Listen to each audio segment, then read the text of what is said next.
Each week, more than 14 million viewers tune in to watch Wednesday night's #1 crime drama, Criminal Minds, right here on CBS. Thomas Gibson stars as Special Agent Aaron Hotchner, who's an FBI profiler who examines the behavior of America's most twisted lawbreakers. What do you think? Two families, same night, mysterious deaths. Doesn't happen every day. A gas leak at the Fagan house, and at the other, fire suspected to be set by Mr. Cosenza to cover the murder-suicide. Well, I know the investigators reported that, but it doesn't fit with what I found. Cosenza family didn't have any smoke in their lungs. Thomas Gibson, good morning. Good morning. How are you? I'm doing well. It's great to have you with us. It's nice to be here. This is the 6th season.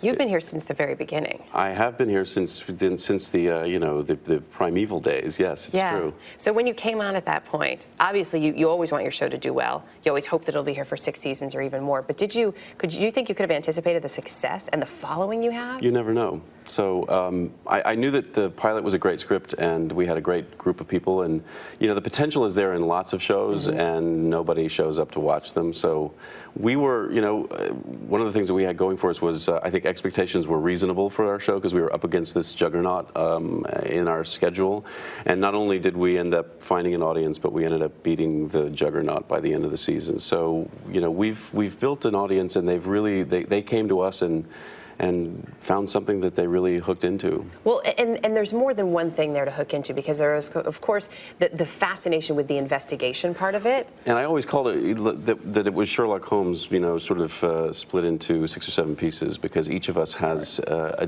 different tack on which we, approach these investigations. So, yeah, and that's fascinating to watch that, how it all comes together. And we're clearly, as a country, we are into, crimes and how they're solved. But there's also a great personal connection that a lot of viewers have developed to the characters and those storylines. Well, one of the things that Ed Bonero, our showrunner and executive producer for many years, always talked about was the idea of family, and that this is what people tune in to see, is that this family every week, and this family happens to be very good at solving these very twisted crimes. So that's one of the things that, and I think that the stories are universal. Unfortunately, these things happen all over the world, and you think that your neighbor down the street is a mild-mannered, nice guy who helped you with the groceries one day when he might. He always seemed like such a nice man. Exactly. Don't they say it almost all the time? We say it a little too often, I think, in the news business. Exactly.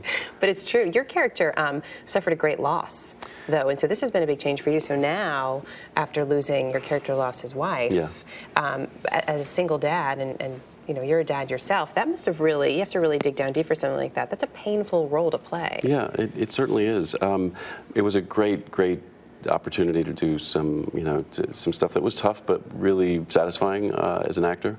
So things that you can identify with, you can hook into, and we were it was devastating, but it was satisfying in a kind of twisted way to work on. Well, no, I think that would make sense, though, because any actor, you want to be challenged a little bit, right? Absolutely, absolutely. And now trying to keep all the balls in the air as a single dad, and as trying to run this team and help solve these crimes as quickly as possible. It's the dynamic is still, and the sort of tension there is still fun to play.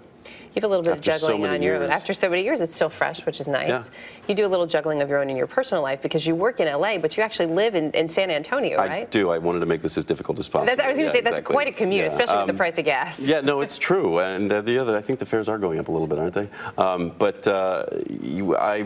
My wife and I, she grew up in San Antonio, and after a few years in Los Angeles, every job seemed to be taking me out of town. Our kids were really small, so we decided to make this move and see what happened. And of course, nothing will get you a job in LA faster than leaving. So there you go. We figured we'd work it out, and we're working it out. So fortunately, there were some nonstops that started right when the show began, and I've got a well-worn seat. I was going to say that the flight crew knows you well. They do. I think I could actually fly the route at this point.